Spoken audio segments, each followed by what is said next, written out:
অবশেষে আমার কথাই মিললো, আর যারা বরবাদকে আটকাতে এসেছিল তাদের ভাই চিড়ে গেল, মানে তাদের চিড়লো। বিষয়টা কি জানেন?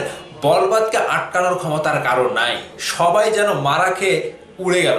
মানে পাছা মারা খাইতে খাইতে তারা একেবারে রীতিমতো বরবাদকে আটকাতে এসে তাদের নিজের পাছার লুঙ্গি খুলে গিয়েছে।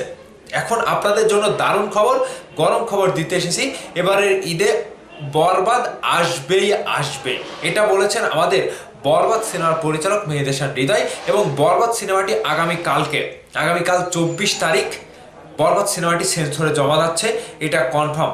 বরবাদ সিনেমাটি সেন্সরে কনফার্ম করার পরেই খেলাটা শুরু হবে, ইতিহাসটা শুরু হবে। এবার সাকিবিয়ানরা একটু হলেও স্বস্তি পেলেন। আপনাদের সাথে আমি যে খবরটা এখন শেয়ার করব, রীতিমতো বরবাদ সিনেমাটি নিয়ে অনেক কিছু হলো, অনেক কিছু নোংরামে হলো। বরবাদকে আটকানোর জন্য উঠে পড়ে লেগেছে বরবাদের পেছনে থাকা যত ষড়যন্ত্রকারী, সকল ষড়যন্ত্রকারীরা এবার ভাই রীতিমতো তারা মাঠ থেকে দৌড়ে পালিয়ে গিয়েছে। এটাই হচ্ছে দারুণ একটা সুখবর যে আগামী ঈদে বরবাদ সিনেমাটিকে যারা আটকাতে চেয়েছিল, সেন্সর বোর্ড থেকে শুরু করে চলচ্চিত্রে এফডিসির কিছু কুচক্রী মহল, প্রত্যেকটা বোর্ডের সদস্যরা এবার রীতিমতো বরবাদের কাছে হার মানল। অবশেষে বরবাদ আসছে এবং বরবাদ ইতিহাস করতে আসছে। আমাদের চলচ্চিত্র ইন্ডাস্ট্রিতে এদেরকে দিয়ে চলবে।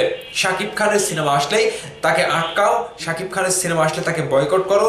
এফডিসি কেন্দ্রিক কিছু কুচক্র মহল, এফডিসি কেন্দ্রিক কিছু বেহায়া, এফডিসি কেন্দ্রিক কিছু দালাল, চোর বাটপার যারা রয়েছে, এরা শাকিব খানের সিনেমা আসলেই টাকা খাওয়ার ধান্দা করে এবং বরবাদকে বলেন এবং শাকিব খানের সিনেমা বলেন আটকাতে হবে, এরকম একটা রব তোলে। সাকিবিয়ানরাও তো হয় নাসরবান্দা, বরবাদের পরিচালকও নাসরবান্দা। আমি আগেই বলেছিলাম যে বরবাদ সিনেমাটি তৈরি করতে যদি 15 কোটি টাকা 20 কোটি টাকা খরচ করে বরবাদের প্রযোজক, তাহলে বরবাদ সিনেমা হল পর্যন্ত পৌঁছাতে, মুক্তি দিতে আরো 5 কোটি টাকা খাড়ার উপরে খরচ করবে, তার গায়ে বাঁধবে না। ঠিক আমার কথা সত্য হলো, বরবাদ এবার নিশ্চিত কনফার্ম হয়ে গেল, আগামীকাল সেন্সরে জমা পড়বে এবং ঈদে আসবে, এটা কনফার্ম। বরবাদকে আটকানোর ক্ষমতা কারোর নাই। আর যদি আটকানোর ক্ষমতা থেকেই থাকতো তাহলে এরা এরকমভাবে থাকতো না।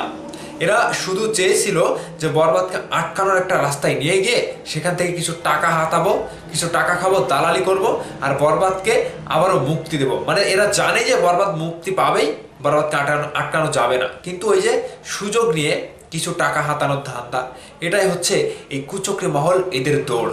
মোল্লার দৌড় কতটুকু জানেন না? মোল্লার দৌড় ওই মসজিদ পর্যন্তই, ঠিক এদের দৌড়ও এতটুকুই। এরা শুধু ওই ভুয়াবাজি করে টাকাটা হাতে না ধান্দা করে, আর দিন শেষে এরা কোনো কিছু পায় না। এদের চলচ্চিত্রে কিছু নাই, খাওয়ার কিছু নাই, ইন্ডাস্ট্রিতে কাজ করে খাওয়ার ক্ষমতা নাই।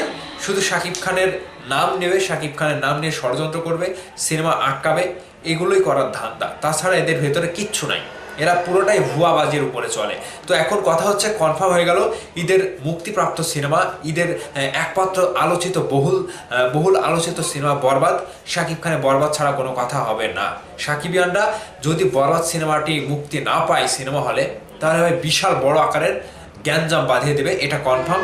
এবং সিনেমা হল মালিকরাও এই বরবাদ না পেলে হল খুলবে না, এটাও কনফার্ম। তো সব কিছুকে পেরে, সব কিছুকে উতরে দিয়ে বরবাদ মুক্তি পাবে, এটা কনফার্ম দিয়ে দিল বরবাদের পরিচালক মেহেদী হাসান হৃদয়। এটাই হচ্ছে আজকের তাজা খবর। এবার আসবে বরবাদের পরবর্তী ধামাকা, সেই ধামাকাটা দেখার জন্য আপনারা রেডি থাকেন।